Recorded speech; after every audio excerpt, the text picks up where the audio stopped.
here with you for the second time on the second Planetiers World Gathering.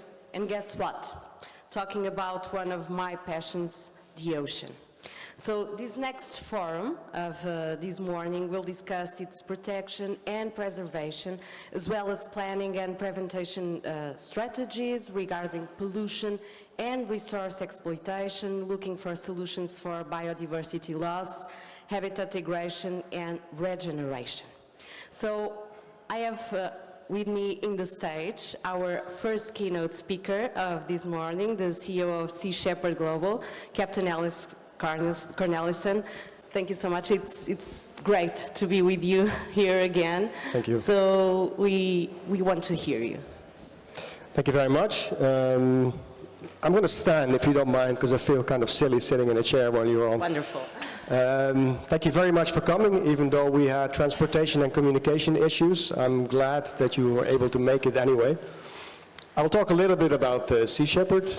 Sea Shepherd is a global organization that is protecting the ecosystems around the planet, the marine ecosystems. We do that by direct intervention and working with governments. Now, some of you might have heard of Sea Shepherd through our TV series Whale Wars, where we fought the Japanese in the Antarctic for 10 seasons and shut down illegal whaling in the Antarctic, saved 6,000 whales. The last 6 years, we've been going into a very different direction. We've been partnering with governments around the world to help them patrol their areas, their marine areas, their economic zones, their marine protected areas. Now, you probably heard about 30 by 30, that 30% of our oceans should be protected by 2030. But a critical component is missing in that, and that's the enforcement. Now, we can all make marine protected areas on paper, but if there's no enforcement, then these areas don't mean anything. That's where Sea Shepherd comes in.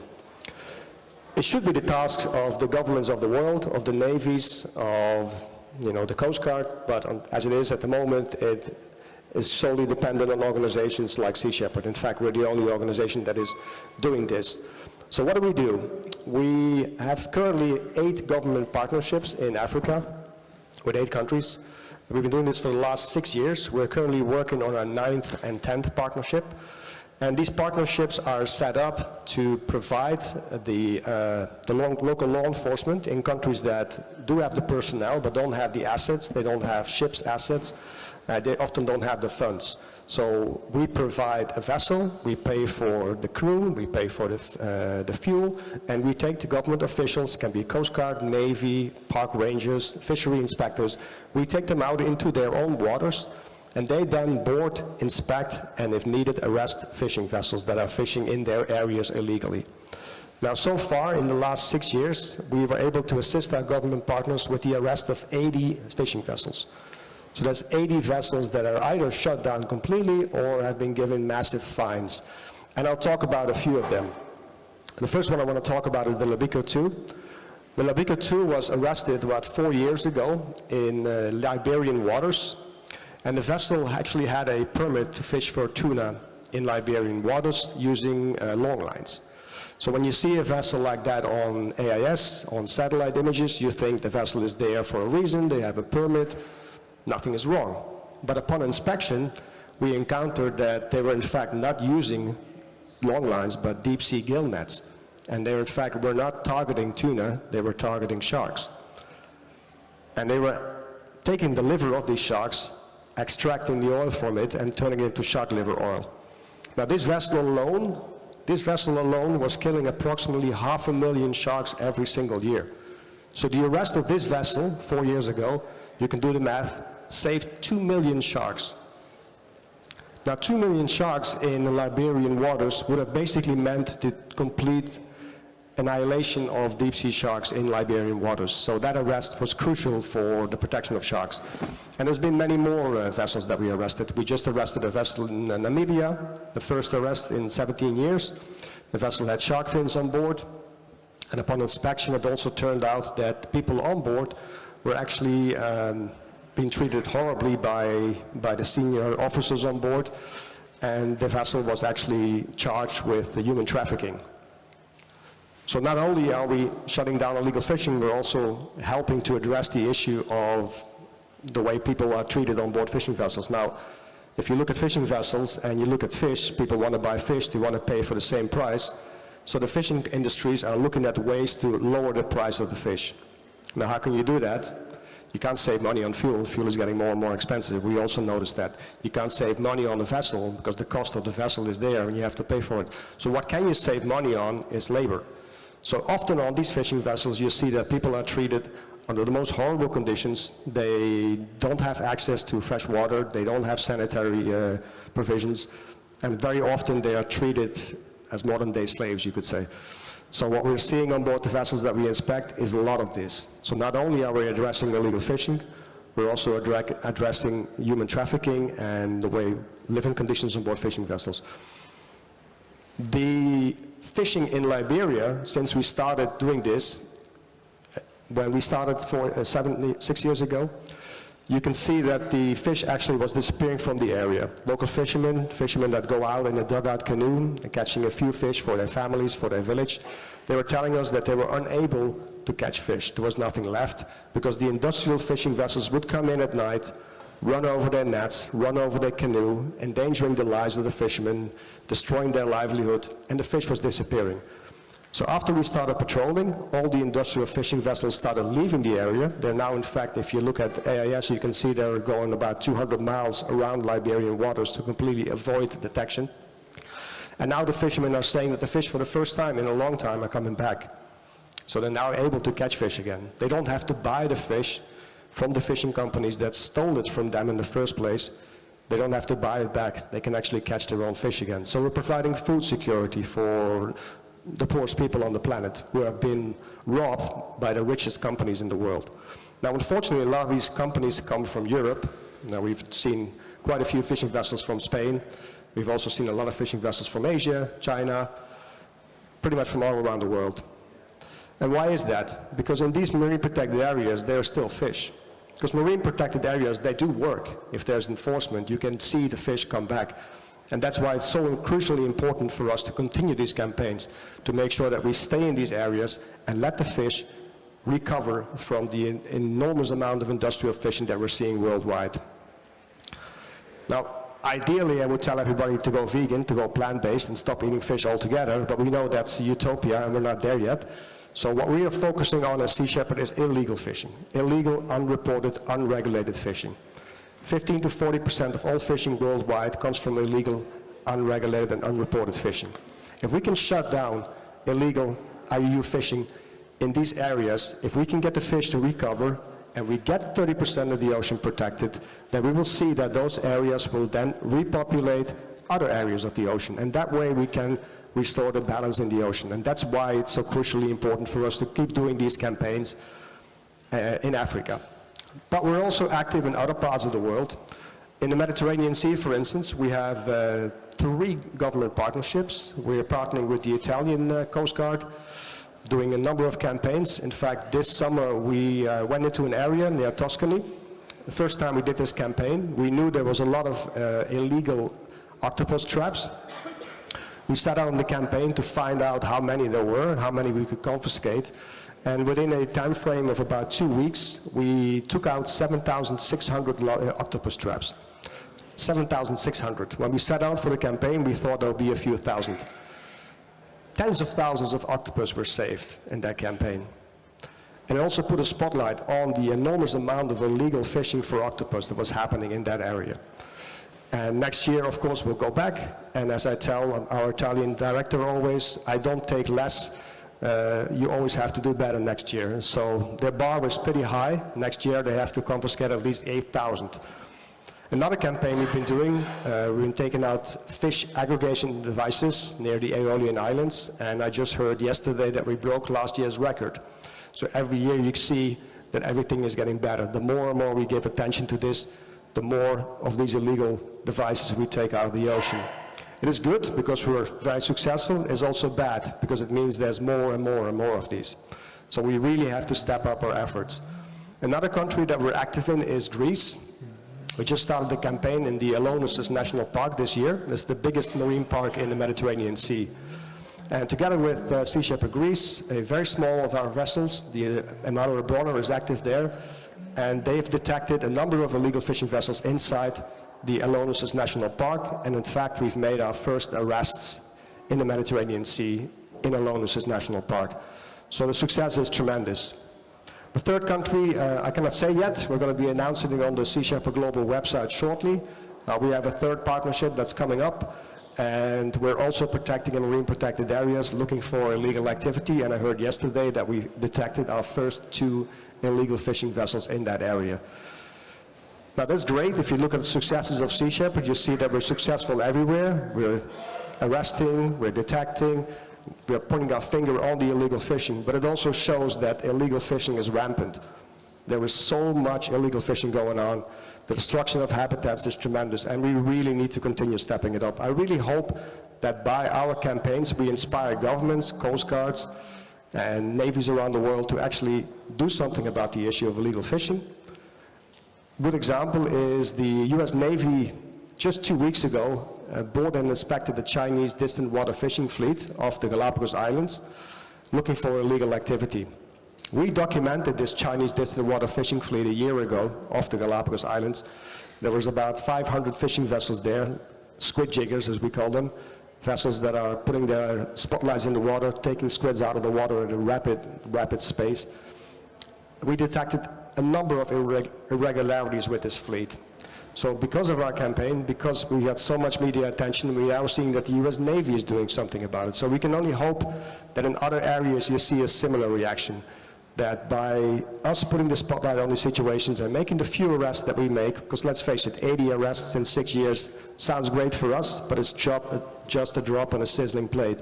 There's so much more that we can do. But we're hoping that we can inspire the governments to actually take action against these illegal activities by doing this. I think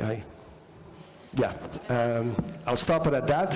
If there's questions later, I understand that we do that in the back. So please please come and see me in the back if you have questions about Sea Shepherd.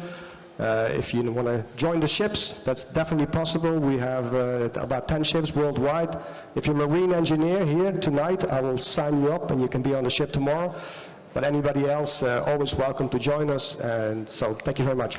Thank you so much, Captain. Thank you so much. What a challenge for all of us, and thank you so much for the important work and courage work that Sea Shepherd does. We all felt your words with your example. You were always an inspiration for all of us. So now I will call to stage our next keynote speaker. He's coming from Greece also, from Enaleia and UN Young Champion of the Earth, Lefteris Arapakis. Did I say it okay? Yes. Because we trained his name before he comes to stage. Thank you so much for being with us. Thank you. Thank you.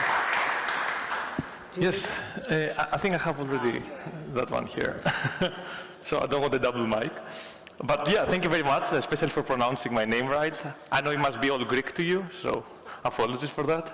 And actually on the way here today with the metro strike and the internet going down, I felt like home, I felt like I'm in Greece. So I'm very, very comfortable here. So thank you very much for the invitation. And just give me a sign when I'm about to stop, okay? I'll try to keep it short. I will stop you if I need. Okay, that sounds great. Yeah, so when I was invited by Sea Shepherds to give a talk today, I thought hard on what I should share and on what I should speak about.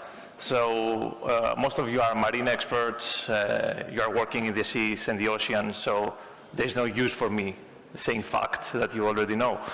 So I thought that maybe what should be the best is I just share my story and maybe provide a different point of view. You see, I'm the co-founder and director of Enaleia. Enaleia in Greek means together with the fishers. And we started Enaleia around 6 years ago. And the reason we started it was the Greek economic crisis. At the time, we had an unemployment rate of 29%, youth unemployment around 60%. So it was chaos. Most of my friends were fleeing the country, capital controls, madness. So at this time, I was discussing with my father one day. My family, they are fishermen for like more than 5 generations. And he was complaining that they don't have enough personnel for the fishing boats. So I'm like, okay, fishing boats, unemployed people, maybe we can make a match and put a little bit of sustainable fishing on the mix. So I said that to a friend, and we're like, should we start it? And we did. We created the first school for fishing in Greece, and we started creating jobs, and we started training fishing communities to fish more sustainably with techniques such as fishing tourism. We're able to reduce fishing in more than 300 boats at around 80%, and they were able to increase their revenues substantially. You know, instead of having to catch 100 kilos of fish a day, they were just getting 1 or 2 kilos, and they were just getting the tourists on the boat. But the point is, while we were creating the fishing school, I had no idea about fishing. I mean, I'm coming from a fishing family, but I honestly don't like fishing, and I'm probably the worst fisherman in Greece, maybe the Mediterranean. So it was kind of paradox to create a curriculum for a fishing school. So that's why we went fishing, and we went fishing with all kinds of fishing boats. And on our first trip, it was in the Greek islands of Cyclades, in the middle of the Aegean Sea. You know, these beautiful houses with white and blue windows and this picturesque coastline. So during that first trip, I was really shocked to see that the fishermen, they were collecting with their nets, not only fish, but also plastic. A lot of it. And I still remember, in the first catch, we got like a Coca-Cola can, and it was so old, it had expired back in 1987. It was like 30 years in the sea. And I was looking at that, and then the fisherman takes it from my hand and throws it back in the sea. And he tells me, you know, this is not our problem. Yeah, but we realized it is. Over the next days, we fished so many plastic bottles, plastic bags, fishing gear, even a whole refrigerator. And they were just throwing it back. And then we started reading all the latest papers about plastic pollution, and we realized that by 2050, there will be more plastic than fish in the sea. So we came to the conclusion that there is no use getting there more fishers if we don't do something about that. So we decided to act, and we decided to start training fishing communities to fish for plastic. And we started from our local port in Piraeus, and we did a pilot there, just my father and one of his friends. But they started bringing back vast amounts of plastic. And plastic that was coming from every Mediterranean country. In just a month, we got like beer cans from Italy. We got plastic bottles from Egypt. We got soda drinks from Turkey. We even got a TV from Spain, in Greece. So we realized that plastic pollution is not like a national challenge, but rather in our case, a Mediterranean challenge.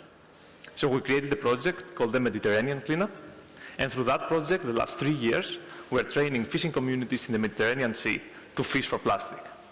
So now, from 1 port and 2 fishermen, we have expanded to over 40 ports in Greece, Italy, and Cyprus.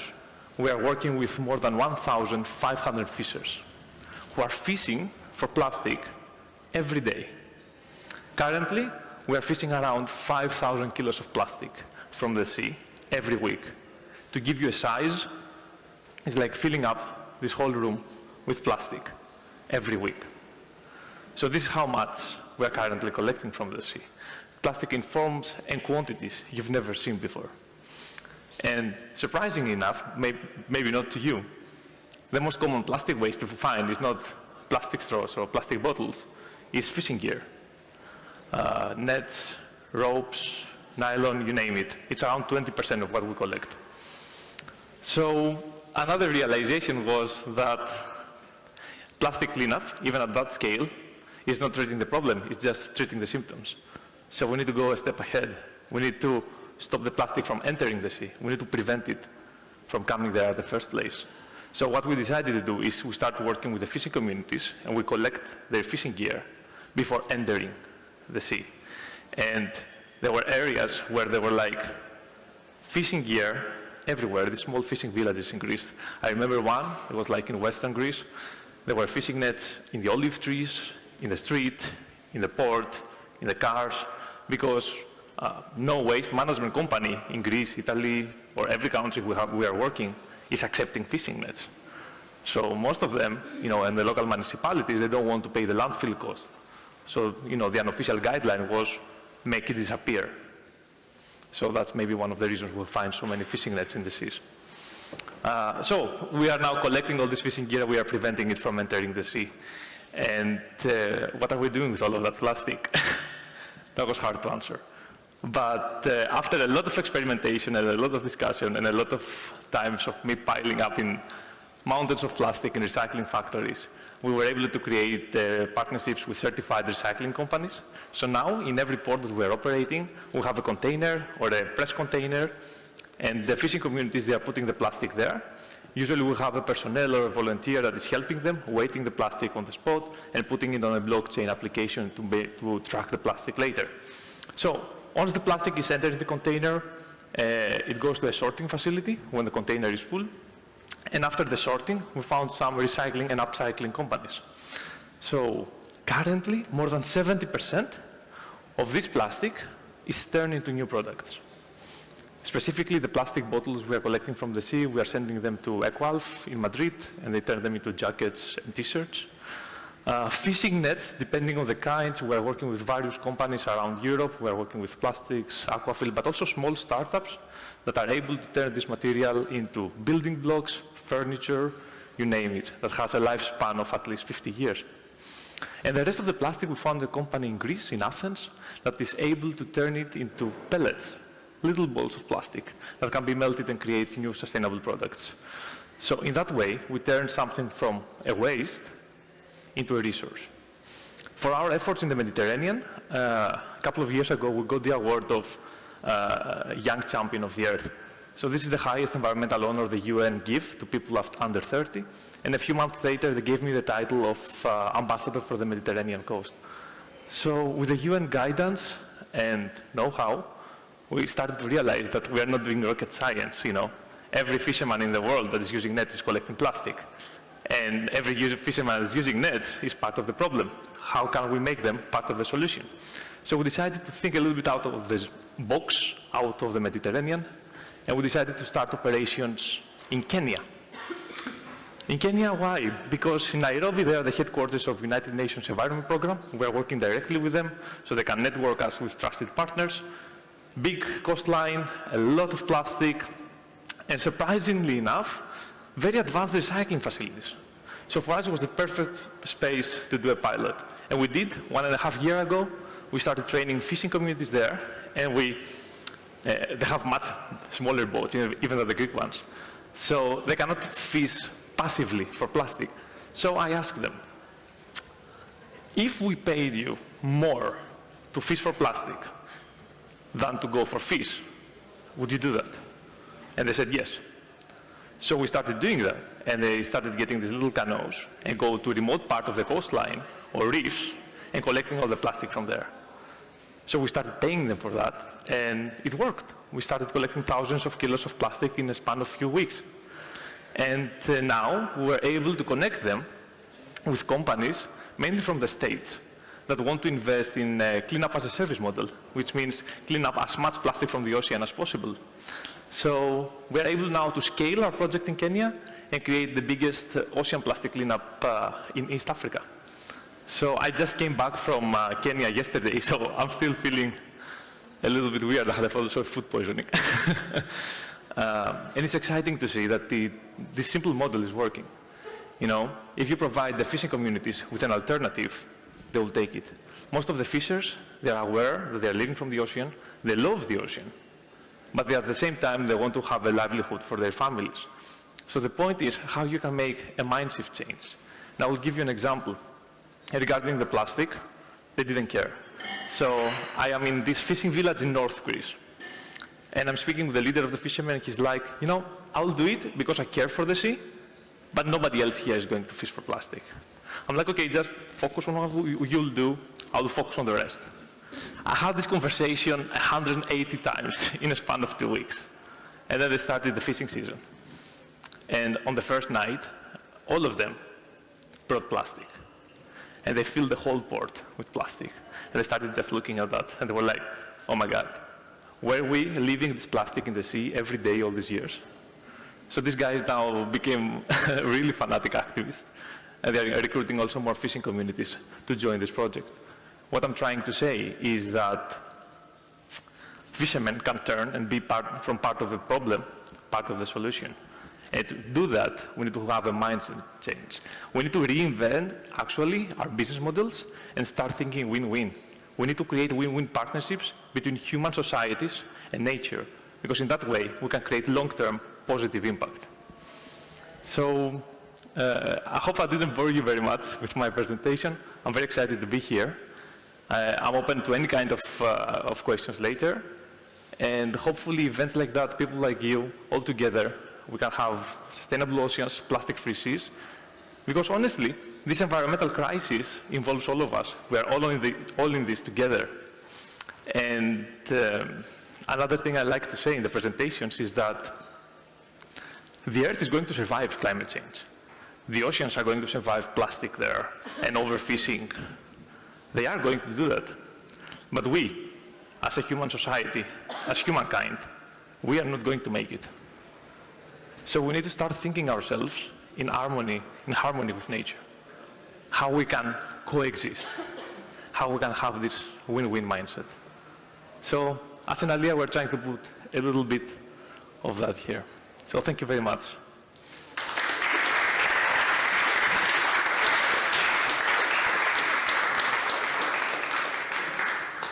So thank you so much. You know, we think in this big problem, the plastic pollution in the ocean, the Mediterranean, is a very huge problem we are facing. And it's a shame because we think in the Mediterranean like the birth of civilizations to us. So we talk about this, the plastic pollution. We have all to be responsible. We cannot just put responsibilities in governments or industry. We need to be responsible by ourselves as consumers and human beings also, because if the ocean dies, we all die. So now we are going, in the next 30 minutes, we are going to have a talk of 30 minutes, and we are going to speak about one of the most serious threats to our ocean, the overfishing. And for that, I will have with me some amazing speakers. There are 4 amazing speakers that with their knowledge and their experience would let us know the urgency of what we are talking about here this morning. So ladies and gentlemen, I'm going to introduce you. I'm going to call again to stage Captain Alex Cornelissen, the CEO of Sea Shepherd Global. Thank you so much, Captain Alex. I'm going to call Stephen Adler, CEO of Ocean Data Alliance. Hi. Hi. Is that it? Just the 2 of us? No, I'm Okay. going to call two more. Tabrizi, Netflix Seaspiracy Director. Hi, Hallie. Thank you so much for being here. And Matias, Fisheries and Aquaculture Coordinator of Sciaena. So inspiring. So good morning to you all. And thank you so much. We are talking about the overfishing, and I know that lots of people in the room knows what is overfishing, but other people don't. That's why we are here to share knowledge with everyone and to get to everyone. So what is, in a few words for you, the overfishing? How do you explain people what is this and what is this huge problem? So I'll start with you, Anna. Okay, Hi, cool. good morning. Okay. Hi, good morning. Can you hear me? Yeah, I think we can. Okay. So first of all, good morning, and thank you for this very kind invitation. It's a pleasure for us, for Sciaena, to be here. Actually, if we want to explain what's overfishing to anyone in a manner that they can understand, it's excessive fishing. So it's basically when you take out of a fish population more fish than it can replenish by itself. So I think that's a fairly good explanation of what overfishing is. I think it's easy to understand. Captain, on March 24 of 2021, you wrote a commentary named Sustainable Fisheries, a Contradiction. So could you expand on that? And is there no possibility for sustainable fishing today, nowadays? I know we heard you before, but now you can explain more specifically. Well, if you ask me if there's sustainable fishing, then I would say no, there is not. The problem is we've been looking at the ocean for far too long as this unlimited source of protein that we can just fish out and it will replenish itself indefinitely. And we've been doing this for centuries. And what we're seeing is that not only plastic is a problem, but also the populations of fish around the world are completely crashing. There's very few left of what was there before. But the problem is we've only seen what we've seen in our lifetime. So we don't see how abundant the seas was 200 years ago. We only notice from stories that we've been hearing from people around the world. So we're only seeing what we have seen in the ocean. I've been sailing the oceans for 20 years myself. And I remember the first time across the Pacific, I expected there'd be whales and dolphins, and the sea would be teeming with life. And when we crossed from the Galapagos to New Zealand, we saw not a single whale, not one. And back in the days, hundreds Scary, no? It's very scary, and that's not just the whales that have disappeared, but also the dolphins have disappeared, and the sharks are disappearing. And it's still because people think that we can just take out of the sea, and it'll be fine, it'll recover, it'll repopulate itself. And now there's the added problem of plastic in the ocean, so we really need to address this issue urgently, because it's becoming critical. And I think, we in Europe and the US, we have the choice to choose for alternatives. But there's communities in Africa or anywhere in the world that are really dependent on fisheries, because that's what the only thing they have to feed their families. So what little is left, we should leave to these communities that are completely dependent on fisheries, and let us do something else. That would really help the issue of overfishing already. Because we are here, we are in Europe, we have here people from all over the world, but when we need to think about the symmetries. So you focus a very important point. How do you say to these persons that, because the problem is, what am I going to eat today? How am I going to survive? So we are in another level. So it's difficult when we have a part of the world in one direction and the other part in an opposite direction, or not in the same scale. How do you see this, Anna? Yeah, it's something that we, and I have to say that we at Sciaena and with several colleagues from other NGOs, we work essentially on the European Union and on the UK also. But it's impossible not to recognize that there are huge asymmetries. What we do defend, at least here in Portugal, as if you don't know, we are the biggest seafood in this case, consumers in the European Union.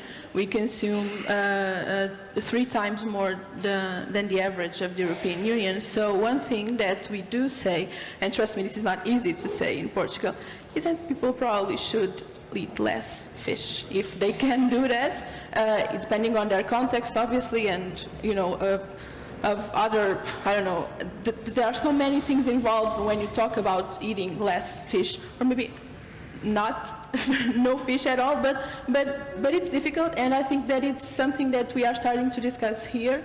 Definitely that's something that we have to discuss in Europe for sure, but we have to acknowledge that there are other people in other sides of the world that cannot do that, simply cannot do that. And I'm not saying it's easy, it's very complex, so I think we should start where it's easier. This is low-hanging fruit for us. We can eat less fish, that's not a big deal. It's a matter of if we want to do that.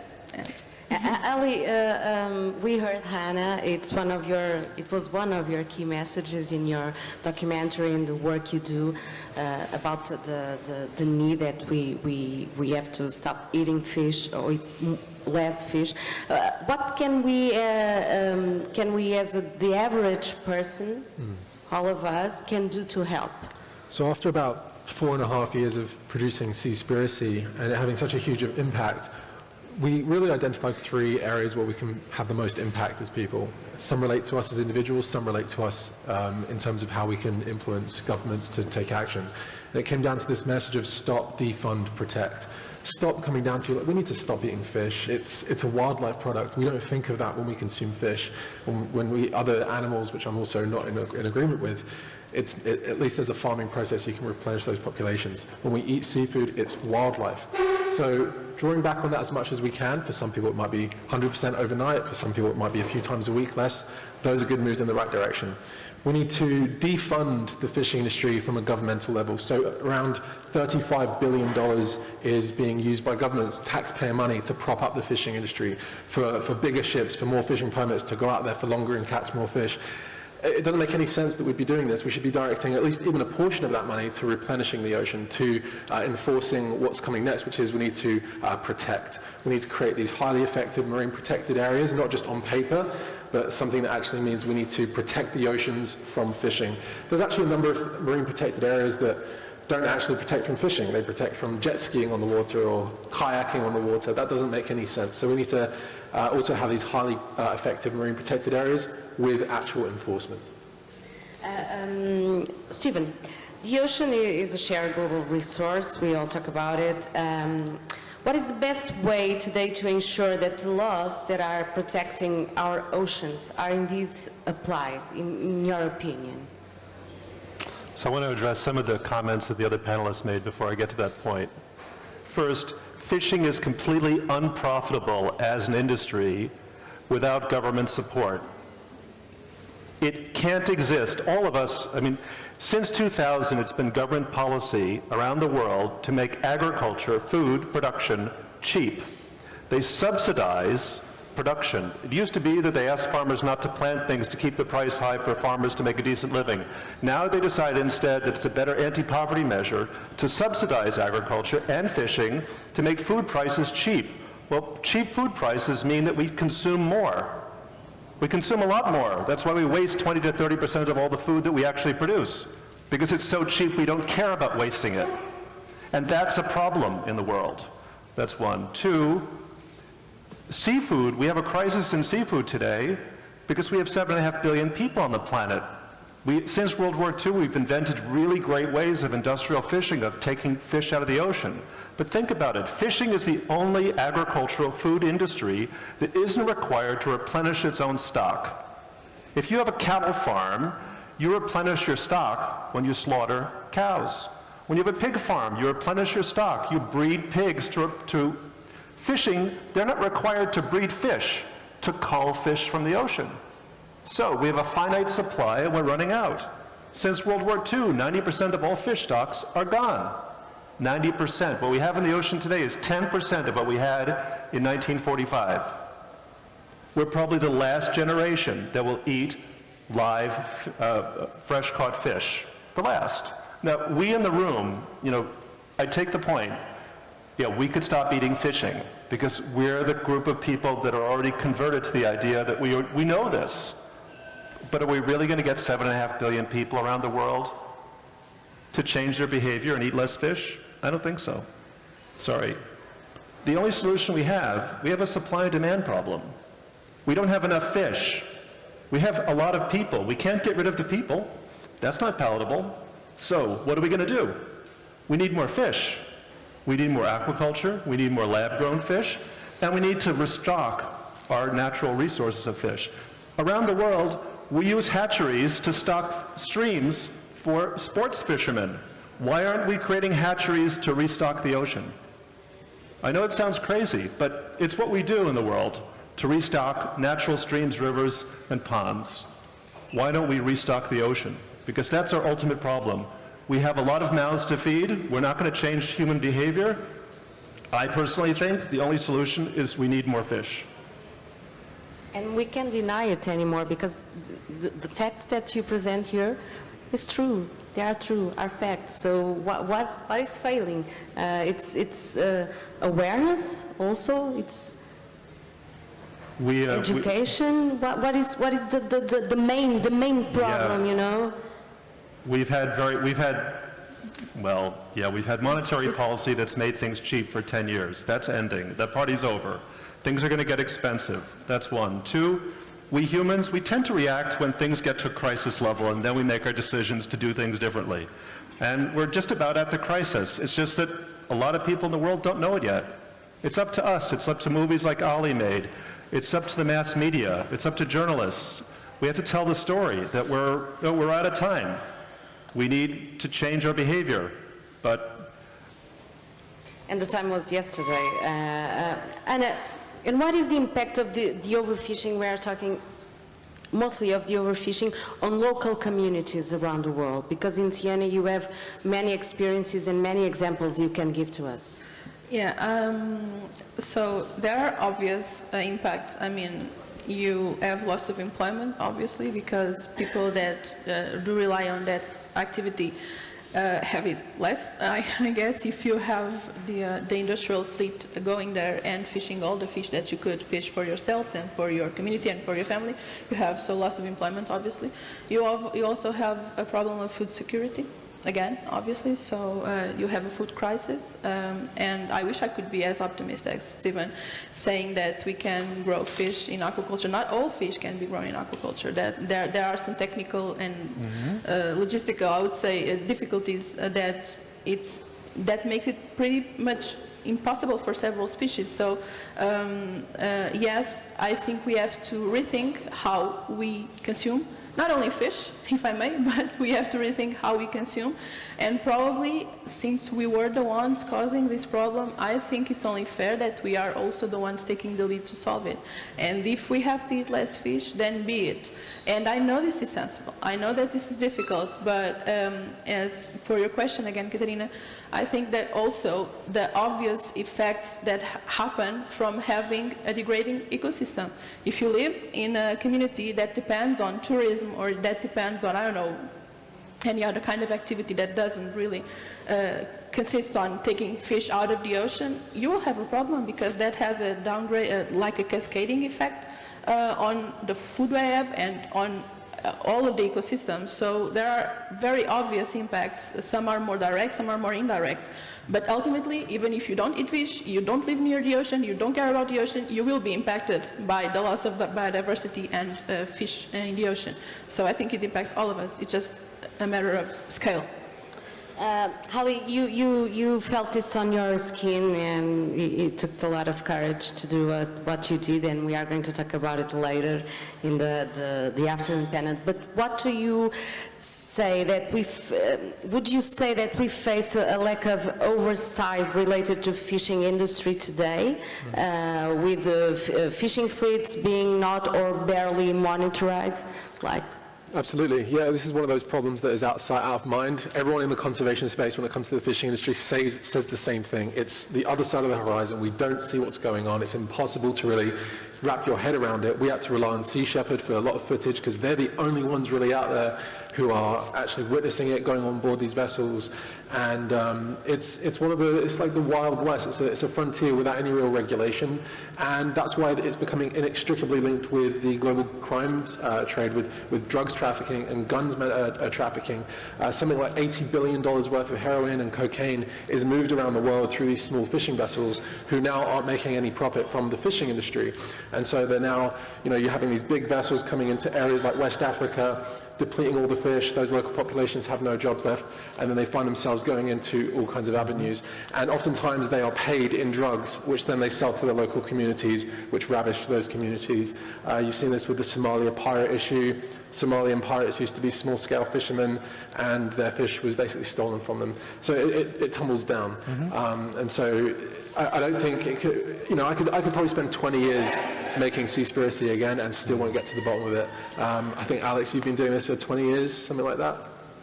I have, yeah, 20. More than 20 years, I think. No, I've... It's He's working. not that old. Hello? Yeah, okay. Yeah? Okay. It's working now. Yeah, I've been with Sea Shepherd for 20 years. Just like to comment on getting fish for people. I think the problem really is that we have a capacity problem. There is too many people living on the planet right now for us to still allow animal protein to be consumed in the massive numbers that we're consuming it. So we should really look at, you mentioned lab-grown fish. That's a good development. There's lab-grown meat, lab-grown fish. There's a lot of, I've been vegan for 20 years. When I see the development of veganism right now and the products that are out in the market, there is fake fish out there that taste exactly the same as the real deal. So if we further develop these products, if we subsidize the development of these products so they can become available on massive scale, then yes, a lot of people are dependent on fish for protein, then we give them that. It's the same thing, and I'm sure that the local fishermen in Liberia would rather just get these products and not have to go out in their dugout canoe to catch fish. So we can actually give them that. So we really should focus all our efforts into making plant-based alternatives available for people around the world. And, Yeah. and, yes, and, all of the above. But a lot of the issues you talked about are solvable. Illegal fishing, I mean, let's be honest. We could get rid of illegal fishing in 2 years if we really wanted to. Look at the Western response to the Ukrainian war that we've done in Europe. Look how many arms we're sending to support the Ukrainians in the war against Russia. That took 6 months. What, we can't figure out how to get illegal fishing vessels? Most illegal fishing vessels trade in drugs and traveler's checks. They use traveler's checks as an illegal currency. I mean, all it would take is the redemption of those traveler's checks. The nullification of, all it would take is American Express getting rid of traveler's checks, and illegal fishing would have to find another currency to trade. There are just so many ways we could get rid of that if we really wanted to. Are we talking about here about also major interests and lobbies in the industry, for instance? Yes. And with governments? Because we have to speak clearly and honestly about this. This is a problem. Yes. And you are touching the soft spot. of course. Yes. Thank you so much for helping me. So what do you think about this, what Steve says? Because this is very important. Yeah.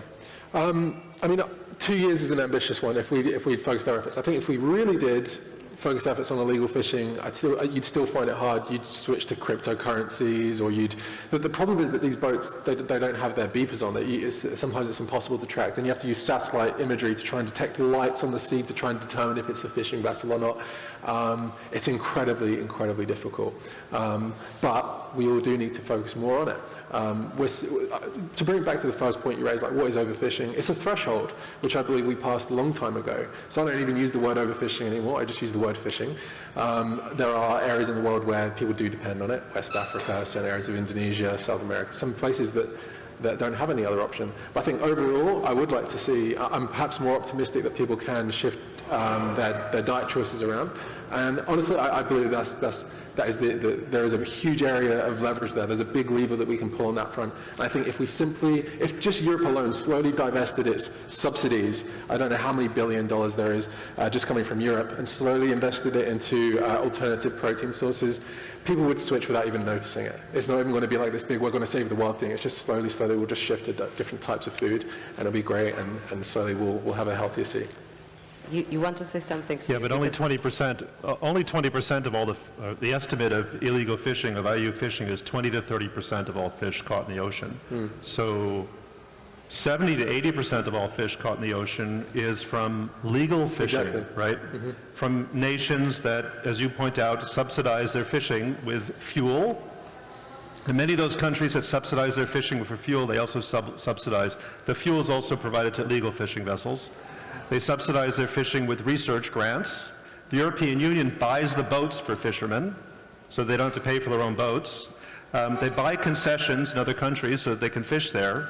I mean, without all those subsidies, that would change human behavior hugely, right? If they didn't subsidize fishing, none of us would eat that much fish because it would be too expensive.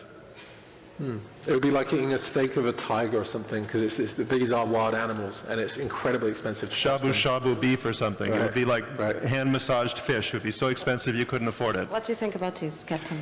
Let me just touch on the topic that we haven't mentioned here, which is bycatch. I'd like to give an example of one vessel that we caught about a year ago in Gabon. This was a vessel that had a license to fish for shrimp. And we luckily had the Gabonese Minister of Fisheries on board at the time, and we did the inspection. But as soon as the nets came up from this fishing vessel, it turned out that 99.8% of their catch was bycatch. So 0.2% was actually shrimp. Now that means that the 99.8% is largely discarded dead back into the sea. So basically, for one shrimp cocktail, they were killing thousands and tens of thousands of animals. Now, unfortunately, this is happening on a large scale, and we don't really have an idea of how much the bycatch is, but if you look at that one vessel with 99.8%, I'm sure the total number is lower, but still, We're talking about millions and millions of animals every single week that are being discarded as bycatch. And we as consumers have to realize that by buying that shrimp cocktail, we were responsible for the death of those 10,000 animals. What do you think about this, the bycatch also, Anna? Yeah, I just wanted to add something. Is this working? Is it working? Yeah, it is. So I just wanted to add something on, to elaborate a bit on what Ali and Steve were saying. I think this is a no-brainer for most of us that work, at least again in the European Union. Most of the NGOs do agree that public money should serve public good. And what's happening is that taxpayers, in this case euros, are again subsidizing the fishing industry, and that's a problem, a huge problem for us. We think that, okay, money is limited, okay, we all get it, but if we are investing our money in this kind of activity, it should be in the activities that do not harm as much as the other activities do in the ocean. So we absolutely do think there is a huge problem. I mean, some of these industries would not be profitable, again, if they weren't subsidized. So if you have a business and it's not profitable on its own, what's happening? Why aren't we analyzing this problem, and why are we continuing to give money? And again, in Portugal, I mean, we have some cultural differences between the north of Europe and the south of Europe, but it depends on where you are. And again, in Portugal, it's a bit difficult to talk about this because we have, I don't know really. I think it's something that the from a sociological point of view, I think it must be very interesting. It's not my area, so I'm not going to elaborate on that. But it's true that we see on the field that it's very difficult to talk about this because we do feel that the people that work on the ocean, the fishers and everything, do have this sense of entitlement. They deserve to catch the fish. It's their right, you know. And it's something that we often discuss among ourselves. You know, fishing is not a human right. You know, you don't have the right to fish just because you exist. You should prove that you can fish. You should prove that your techniques are as sustainable as they can be, or that they do the least harm possible.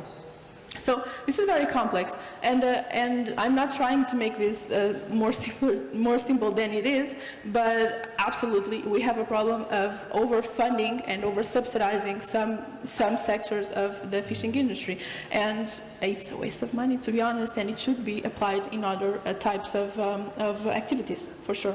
So what do you all think that could facilitate the creation of an international body for conservation and monitoring the high sea, because that's needed? What do you think the main step, the first step that can facilitate this?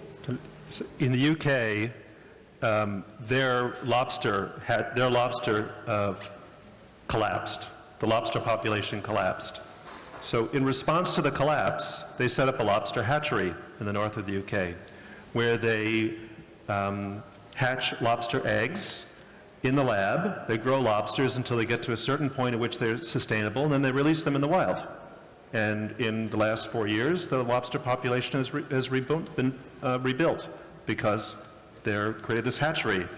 So, like, how many people in the room are Portuguese? Okay, how many of you are willing to give up cod for 5 years?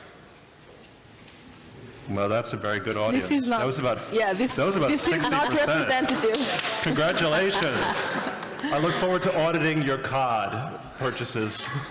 No, like, you know, this is not off the fair coast of representation. Newfoundland, you know, in the 1990s, the cod population collapsed because it was overfished, because of climate change, and it's still recovering. It could have recovered quicker if we had built hatcheries to respawn cod and rebuild the population.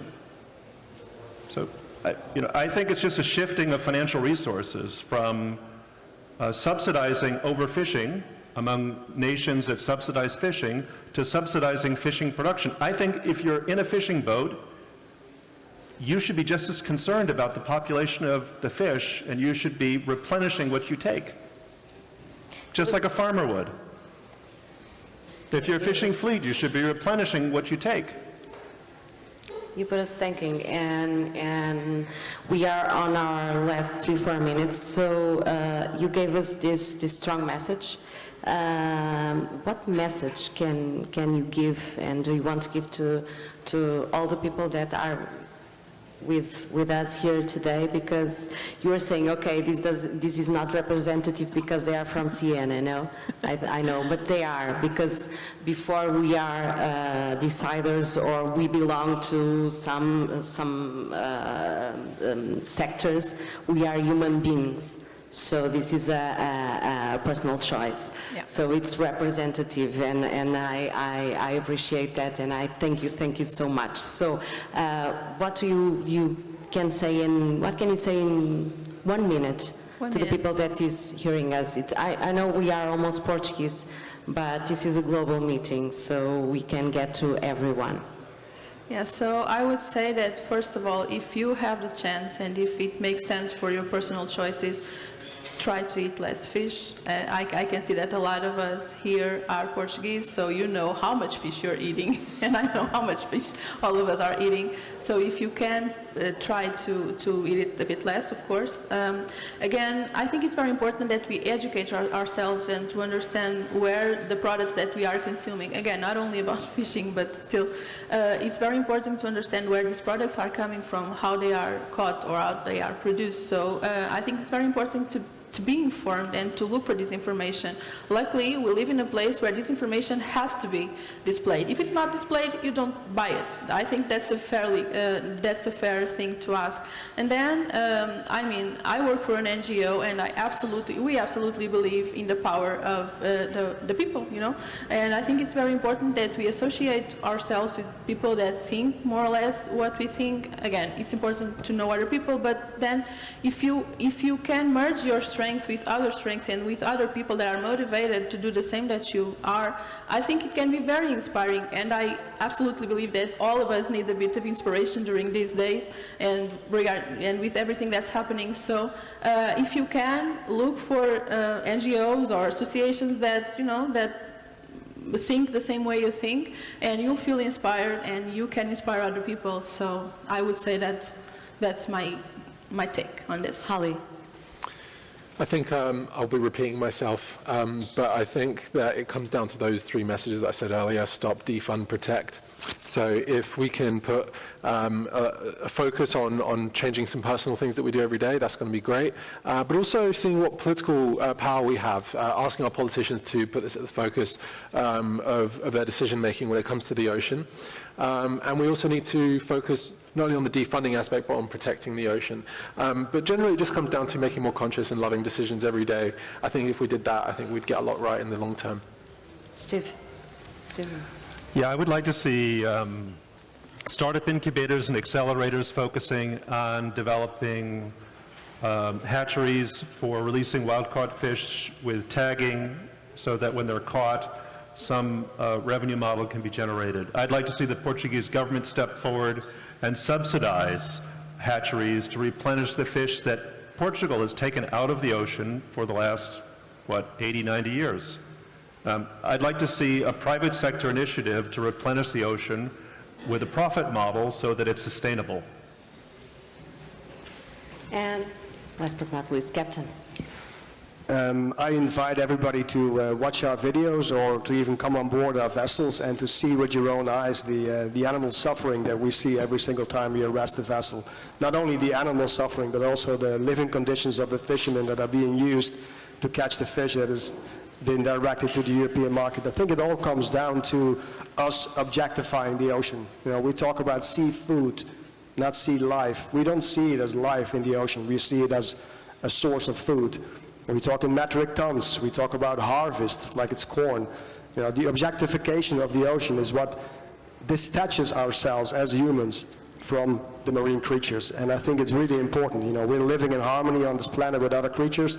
We have to realize that the marine species are being treated in a way that no land animals will be treated ever. And if we realize that, we'll definitely adapt our consumption of marine protein. You know, thank you very much. I have a main sentence to finish this panel, but I'm not going to say it because I was hearing you and I was feeling, and it has to be with my person, but also with my work. as a journalist of an environment.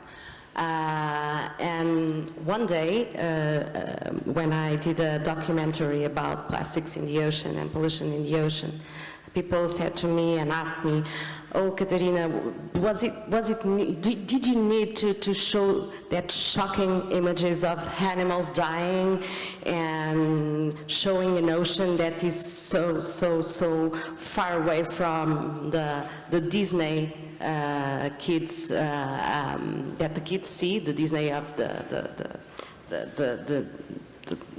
the small kids? Can you help me? The small kids, they see, oh my God, the ocean is so beautiful, and the animals, they are all very happy. And then lots of people, lots of parents send me pictures and videos with kids watching the news and crying and saying, what is this? Why are these animals being killed? What are we doing? Okay? So I think, yes, we need to show images, we need to shock people, to show them this is real, this is happening, the dimension of the problem is here. Because I think if we don't talk about things, but if we don't show things, if we don't see things, and if we don't feel like people things, we don't do anything. And that's my opinion. So I want to thank you, the four of you, for your courage and for your honesty of speaking of this in this honest way, and for inspiring us all. And I think that we are getting out of the room, and we are going to think about this and think about what can I do in my home, with my family, with my friends, and then go, acting locally to have global solutions. So thank you all, and please, next we are going to have a debate about ocean pollution, so stay with us. Thank you very much. Thank you.